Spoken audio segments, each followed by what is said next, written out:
Assalamualaikum warahmatullahi wabarakatuh.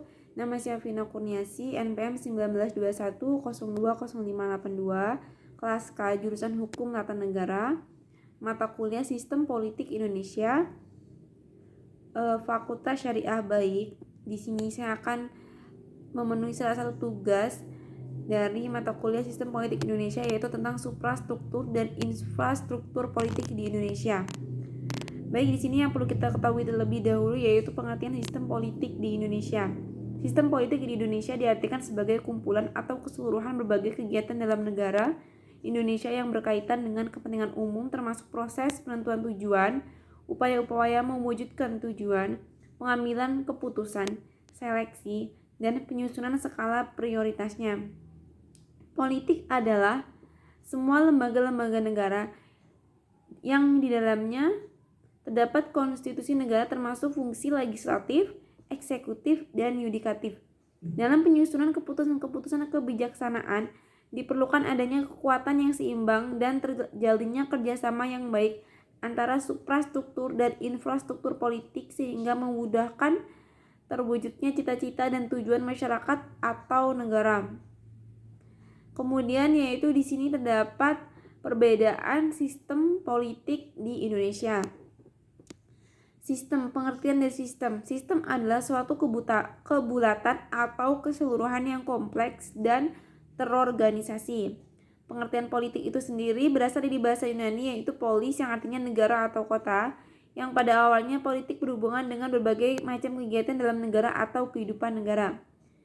Istilah politik dalam ketatanegaraan berkaitan dengan tata cara pemerintah, dasar-dasar pemerintahan, ataupun hal-hal kekuasaan negara. Politik pada dasarnya menyangkut tujuan-tujuan masyarakat, bukan dari tujuan pribadi. Politik biasanya menyangkut kegiatan partai politik, tentara, dan organisasi kemasyarakatan.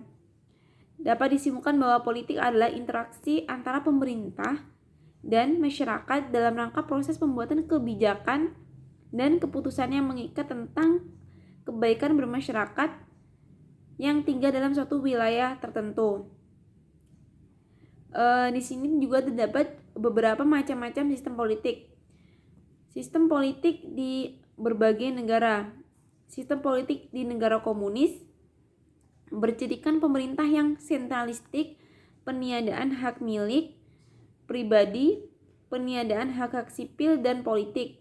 Kemudian yaitu terdapat sistem politik di negara liberal, bercirikan adanya kebebasan berpikir bagi tiap individu atau kelompok, pembatasan kekuasaan. Kemudian sistem politik demokrasi di Indonesia. Sistem politik yang didasarkan pada nilai, prinsip, prosedur, dan kelembagaan yang demokratis. Di sini juga terdapat sendi-sendi pokok dari sistem politik di Indonesia. Yang pertama yaitu ide kedaulatan rakyat, yang kedua negara berdasarkan atas hukum, ketiga bentuk republik, keempat pemerintahan berdasarkan konstitusi, kelima pemerintahan yang bertanggung jawab, keenam sistem perwakilan, ketujuh sistem pemerintahan presidensil. Peran serta masyarakat dalam politik adalah terciptanya masyarakat politik yang kritis partisipatif dengan ciri meningkatkan respon masyarakat terhadap kebijakan pemerintah, adanya partisipasi rakyat dalam mendukung atau menolak suatu kebijakan politik, kemudian meningkatnya partisipasi rakyat dalam berbagai kegiatan organisasi politik, organisasi masyarakat, dan kelompok-kelompok lainnya. Faktor yang mempunyai nilai abadi sebagai fundamen dan merupakan selanjutnya dapat kita sebagai kasusnya dapat kita ambil kata kunci media massa, pers, sistem politik, reformasi, demokrasi, komunikasi politik, kebijakan publik di era reformasi. Pers atau media massa muncul sebagai kekuatan politik.